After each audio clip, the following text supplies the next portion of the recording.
And today we're going to be installing the Schlage Encode Plus Smart Wi-Fi Deadbolt. And step one is removing the old lock.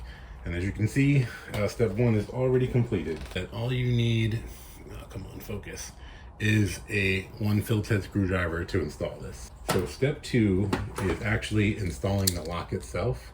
And make sure that when you're putting this in, that the word top is actually facing the top. And you just insert it into the hole there.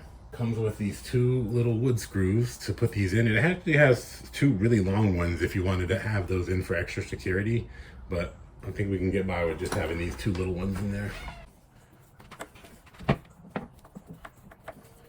Step number three is installing the actual strike plate into the door. As you can see, we have it in here already. And then the next step is actually installing the touchscreen.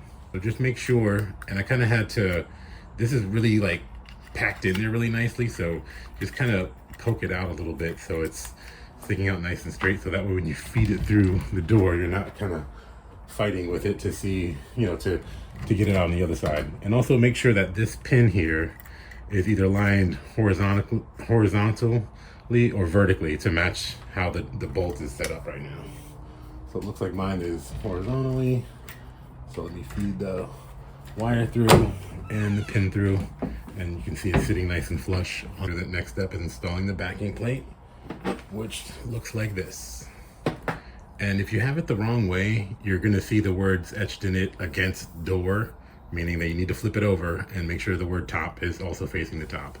This little square shaped hole here is for the wire that's poking you through on the touchscreen side. So just feed it through and make sure that the pin is going through the largest hole. It comes with these two machine screws to install this piece, so that goes on either side of the pinhole, right here. So just hand tighten those. Remember, no power tools for this one. Oh, next one is actually connecting the cable from the outside to the inside assembly. So the inside assembly has this receptor piece here, and here is the other side. Just make sure you line them up and give it a good push. You can take off this little cover here for the inside where you put the batteries and such. Here's the battery compartment. So from there, you just kind of line up this slot here to match that pin there.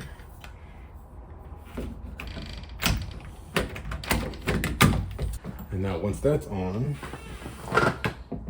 you take the other two machine screws to install this last piece. So let's see if we can get it back up there. Put one screw in there. Handy dandy screwdriver.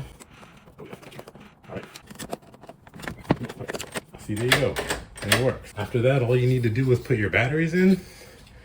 And that just inserts right there. And then put your cover on. Boom, and you're done. And it looks fabulous from the outside.